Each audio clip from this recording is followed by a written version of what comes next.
有冇見過呢一種身份證？仲記唔記得有個 K 字嘅電話係點樣打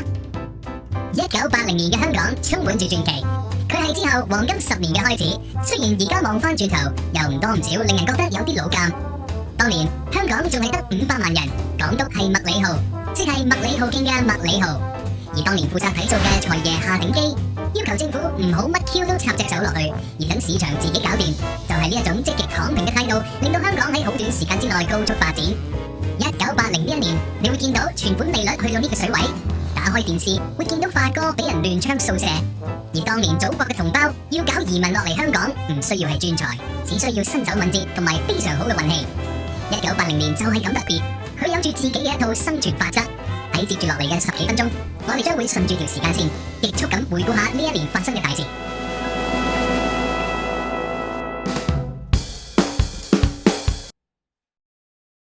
1980年第一件大事就係2月12號，地鐵金鐘站同埋中環站通車。地鐵觀塘線其實早喺1979年10到12月就已經陸續通車，不過當時總站淨係去到尖沙咀，係未過到海嘅。直至到1980年2月，地鐵條過海隧道終於搞掂，從此九龍同香港島嘅居民終於可以唔使坐船或者坐車，都可以去到對面岸。當時地鐵嘅列車仲未係國產貨，而如果你有幸可以穿越翻去當時嘅售票機度買飛，我相信你會好挫敗，因為你會發現自己唔夠散銀買飛，原因係部機唔接受八達通，而八達通喺嗰個時空亦都唔存在。呢個時候你需要佢第一代嘅散銀機，佢會係無限量咁提供你神渣嘅堅實後盾。1980年3月10號發生咗另一件大事，發哥、呂良偉同埋趙雅芝主演嘅電視劇《上海灘》喺冇 CC 兩個字嘅 TVB 度首播，套劇最終成為咗電視界嘅經典。你覺得人性原本係善惡啊？我哋唔好講埋咁深奧嘢，不如講下而家流行咩舞步種。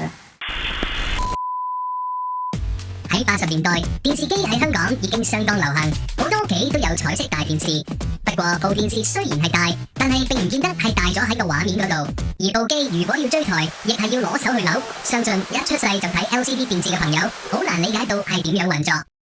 電視劇絕對係好多人送飯嘅恩物，《上海灘》係當年收視非常之高嘅作品。不過如果你再喺當年電視台播過嘅劇集度發掘落去，你會揾到好多 hidden gem 係你意想不到嘅。無線電視嘅對家麗的電視，亦即係亞洲電視嘅前身，曾經播過一套由劉志榮主演嘅《大地恩情》，亦都係非常之受歡迎。佢嘅劇本係由堪稱得上香港莎士比亞嘅才子編寫，令到劇力直逼得上阿拉丁神燈嘅蕩氣迴腸。當年蕭生亦都寫咗另外一套《浮生六劫》，用今日嘅角度嚟睇翻，卡士絕對係超班，包括岳華、萬梓良、陳秀雯、張國榮，你冇聽錯，係哥哥張國榮。就算哥哥今日仲在生，我相信你都好難見到佢出山拍電視劇。我嘅真理就係絕對唔會做一啲虛偽嘅事。喺1980年，如果你想知道當日電視有乜睇，你可以點做？就係落街買一份報紙。當年嘅報紙會將嗰一日電視台同電台嘅節目都列晒出嚟，而細路仔最留意嘅當然係兒童節目。嗰一年麗的嘅主打兒童節目叫做《醒目仔時間》，安排喺婦女節目下午茶做完之後播出。下午茶就係當年李曾超群同方太教煮餸嘅地盤。如果你唔識佢哋兩個，用最簡短嘅說話嚟講，李曾超群就係一間之前曾經好大但係已經執咗笠嘅連鎖餅店老闆，而方太就係幫佢公司做烹飪導師起家，而後來喺電視度教煮餸，教咗18年嘅節目主持。講翻1980年嘅電視兒童節目，當時兩間電視台喺晏晝都有播卡通片，包括《太空飛鷹俠》、《太空西遊記》同埋《機靈小和尚》。作為官媒嘅香港電台，亦都有搞兒童節目，叫做《香蕉船》。主持人係仲未精神失常嘅蔡楓華，負責飾演船長哥哥。另外仲有車淑梅同鄧藹霖，節目入面分別叫做故事姐姐同香蕉姐姐。香蕉姐姐呢個名幾特別，不過唔係太適合兒童節目。幕後方面，香蕉船嘅導演係當時未進軍電影界嘅張婉婷，佢喺呢個時點7年之後，憑住《秋天的童話》首次攞到香港金像獎最佳電影，然之後又再喺相隔多30年之後，憑住紀錄片《給19歲的我》成為咗社會公審嘅對象。電視亦都係好多香港市民同喺當時仲未脫貧攻堅嘅祖國遠房親戚嘅聯繫，唔單止係因為佢哋可以收睇到《上海灘》入面嘅許文強，而仲係由於當時嘅彩電，即係彩色電視機嘅簡稱，係繼柴米油鹽衫褲日用品以外，香港接濟大陸親戚物品清單嘅熱門選擇。當時大陸冇小米冇海爾，淨係有自己都信唔過嘅大陸國有品牌。而喺文革之後，大陸嘅親戚基本上係一窮二白，每個月要攞住政府配給嗰張飛仔，至可以買到嘢，連正常生活都難過嘅日子，更加唔好講買到電視。所以向因為落咗嚟香港而避開咗一劫嘅兄弟姊妹、表弟表妹，要求一部電視，絕對係好合理嘅情感勒索。而為咗迎合當時嘅潮流，有日本知名品牌電視廠商甚至聯同大陸航空公司，幫你喺香港買完電視之後，直接寄翻去你大陸嘅親戚度包郵，完全係將幾十年後亞馬遜嘅 business model 好前瞻性咁預演咗一次。1980年4月8日，對於唔中意排隊嘅市民，或者經常需要喺 office hour 以外籌期嘅朋友，絕對係改變歷史嘅一日。因為匯豐銀行終於推出咗24小時自動提款機同埋 ETC 卡。好彩我有張匯豐易通財卡啫，如果你喺匯豐開有戶口，就可以免費申請張易通財卡。咁你24小時都攞到現錢，只要將卡放入電腦，打現在需要嘅密碼，而打即可到手，話攞就攞，易到單手都搞得掂。請啊，嘿！匯豐易通財有如袋中錢。唯一值得挑剔嘅係秋官嘅相關廣告有好大嘅誤導成分。好明顯，佢唔止用咗一隻手，而同時張卡亦都唔係真係現兜兜嘅袋中錢，因為如果你戶口冇錢，就算你用幾多隻手，張卡都唔會撳到錢出嚟。1980年4月份，香港又有另一件大事發生，就係屯門友愛邨入伙。香港政府70年代開始係荃灣、沙田、屯門搞新市鎮，並且喺呢啲衛星城市度起公屋去安置膨脹緊嘅人口。荃灣同沙田起步得比較快，去到1980年，終於到屯門嘅大型屋邨落成。而喺呢個屋苑最大嘅挑戰，唔單止係要開山劈石同埋起條屯門公路入去，而更加係要安撫神聖嘅三聖石。話說70年代喺屯門三聖村嗰度有一嚿石頭，由於政府打算擴闊青山公路，需要將佢移走。根據傳聞，當啲施工嘅工人每一次嘗試喐呢嚿石頭嘅時候，有份經手嘅人都會染上怪病或者遇上不測。當時有一個外籍嘅民政事務官唔信邪，堅持要爆破舊石，最後竟然發現舊石係點爆都爆唔爛。就如同所有恐怖古仔必有嘅情節，呢個民政事務官最後自己亦都瀨嘢，佢個仔遭遇到交通意外。而由於有咁多怪事發生，根據未經 fact check 嘅街頭可靠消息講，政府最後決定唔再搬舊石頭，直接將青山公路繞道算數，可以講係環境保育嘅另類先驅例子。講到住屋，絕對要講埋居屋。香港嘅第一批居屋，包括沙田嘅瑞和苑、何文田嘅俊文苑，都係喺1980年呢一年落成。不過另一個同期項目山翠苑就冇咁好彩，佢由於工程延誤趕唔切入伙，搞到啲居民要聯埋一齊告 Q 政府。基層市民住公屋同居屋，咁當時嘅有錢人又住喺邊呢？答案係住私樓。當時喺鰂魚涌買一間約莫300尺嘅海景單位樓花，唔係太豪華嗰隻，成為20幾萬。如果你係發展商，諗住喺中環核心地段買一塊地皮自己起樓，就成為9億。塊地如果你揸住，就算乜都唔做，喺唔算太好景嘅市道，你都應該仲可以以幾百億賣翻出去。呢個例子又一次證明咗地產霸權喺黃金歲月真係可以敲跛腳都唔使憂。有啲朋友可能唔打算買樓而諗住租樓，咁可以點搞？答案係去睇報紙。當時要租樓唔需要經紀，買份報紙就可以自己搞掂。喺分類廣告嘅企業，你絕對可以刮到大大小小唔同地段嘅租盤。但係大家望住呢啲廣告，有冇發現一個問題？就係用當時嘅撥輪電話，究竟要點樣打至可以打到呢個電話號碼俾業主？方法係打個3字。香港喺1989年之前都仲係有分區碼，5字代表香港，3字代表九龍，1、2代表新界，而新界個區碼後來又再改咗做0字。要打電話去九龍攞呢個號碼做例子，就要打3954281。電話係1980年代唔單止係一種兩個人之間嘅溝通工具，佢仲絕對係比你想象中更加智能嘅智能工具。如果你出門口之前想知道天氣狀況，你可以打18503去問。喺未有 internet 之前，你可以問到天氣嘅唯一途徑就係打呢個電話。另外打1083同埋1823，你亦都可以查到好多機構嘅電話號碼。某程度係一種淨係得翻把聲嘅原始 Google Search。仲有，如果你好悶冇嘢做，你可以打18，並且即刻放翻低個電話筒，咁樣做會令到個電話即刻響，而你老豆老母亦都會以為有人打電話過嚟，飛撲去接個電話。呢一種當老豆老母係遙控車咁玩嘅極限遊戲，係當時細路仔嘅最高娛樂，係好 high 嘅。直至到你老豆老母發現你玩嘢而攞藤條打你一鑊之前，喺嗰個年代玩電話仲有一種更加重口味嘅玩法，你可以直接亂打一個號碼，撥通之後就講粗口，然後即刻 cut 線。呢種 hit and run 嘅玩法，可以令小朋友深刻咁認識到乜嘢叫做不對稱暴力。講到電話，順帶一提，去到1980年代後期，香港出現咗一種非常流行嘅收費熱線，就係打173，又或者類似嘅號碼。夜晚瞓唔着嘅麻甩佬會打呢個電話號碼去同對面位小姐傾鹹濕電話。Hello， 我係錢君啊，有咩事可以令到我心花怒放啦？梗係你嘅聲音啦，你個心諗緊咩？我梗係知啦。但呢個當然唔係建築喺感情上面，而只係金錢上面。收費係每6秒6毫。呢種服務後來又演化成一種好純情嘅版本，就係有另一條熱線俾細路仔打電話去聽兒童故仔，同樣都係每6秒6毫。對面會有位靚聲姐姐招呼你，雖然冇親身用過，但係我好相信兩條熱線背後嘅嗰位姐姐喺佢老細資源增值嘅安排之下，好有可能都係同一個人。1980年6月，政府修改咗針對6·7暴動而推出嘅公安法案，放寬要求，令到一個公眾集會，如果人數唔超過20人，係無需要預先得到警方批准，亦唔需要預先通知佢哋。不過法律呢家嘢，條文歸條文，好多時都唔係純粹睇內容，係睇執行嗰個人係邊個。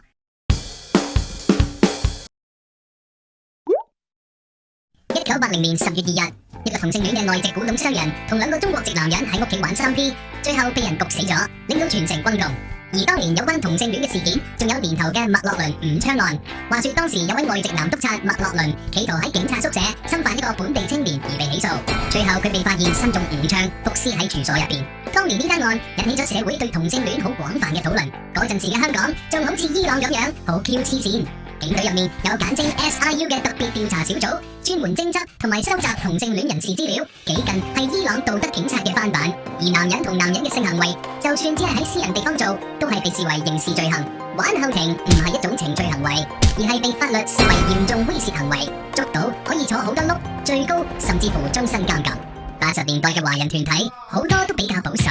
而當時流行文化對同性戀人士嘅描述亦都普遍好負面。你喺電影入面見到嘅同志唔會係咁靚仔，而通常都係印度亞星、肌肉佬，又或者曹查理，呢啲都加深咗社會對同性戀嘅偏見。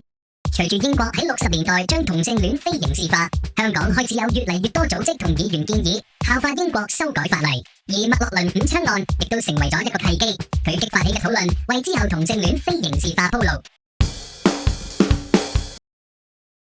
1980年10月4日，一個8歲嘅細路仔喺上水道被一隻患有瘋狗症嘅狗咬死咗。而當時離香港唔遠嘅廣州，喺2個月之間亦都有40宗同類事件，令到香港政府極為緊張，仲封鎖咗新界幾條圍村做禁區。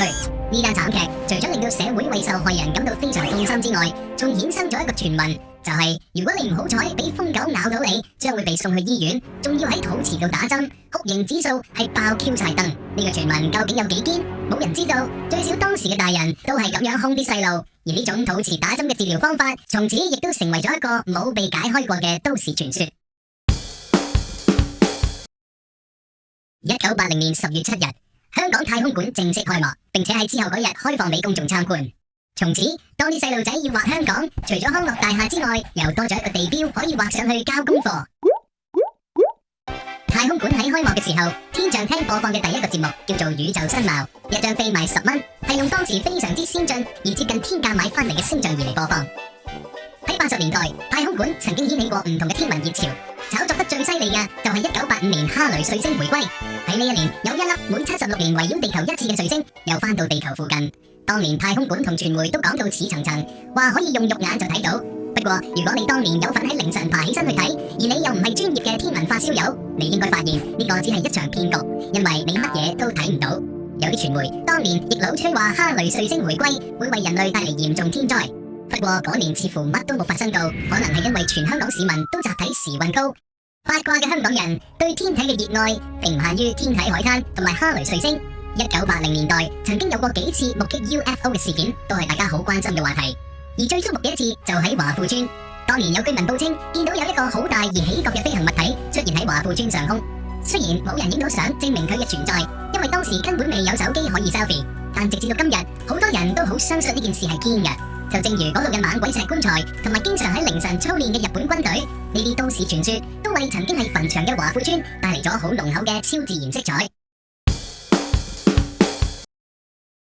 1980年10月23日，立法會3讀通過喺嗰日嘅凌晨開始取消抵壘政策。由反右運動、文化大革命開始，就有好多原先生活喺大陸嘅同胞，為咗逃避政治迫害而偷渡嚟香港。香港政府對於呢啲難民採取抵壘政策，即係用界限街嚟劃線。如果一個偷渡人士能夠跨越界限街去到南邊，即係由新界進入九龍，咁恭喜佢可以留喺香港。但係如果佢未去到界限街，就已經俾人撻咗，咁就唔好意思，要送佢翻去大陸。就好似細路仔玩捉埋唔埋賭舟一樣，一句話嚟形容就係生死攸關嘅真人版魷魚遊戲。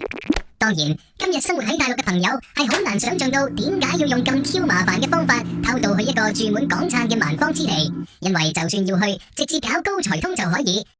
抵壘政策由1974年開始推行，期間估計有幾十萬難民嚟咗香港，呢個人口增長速度已經超出咗香港可以承受嘅範圍，令到房屋同醫療都非常緊張。最後喺1980年，香港政府決定割蓆落閘，取消呢個政策，從此偷渡人士唔理佢喺邊度俾人捉到，都會即捕即解。而約莫同一時間，香港年滿15歲以上嘅居民都必須要攜帶身份證，用嚟識別自己係合法嘅居民，而唔係 II。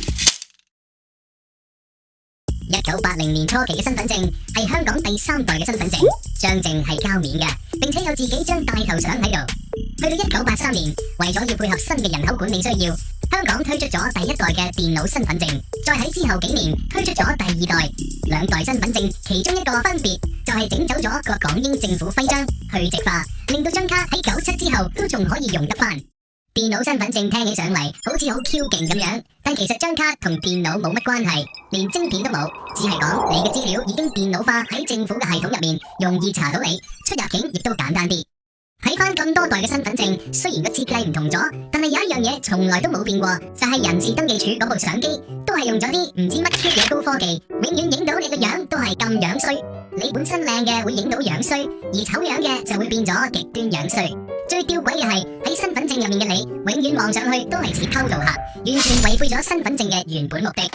1980年係好多制度開始變更嘅一年，包括十進制。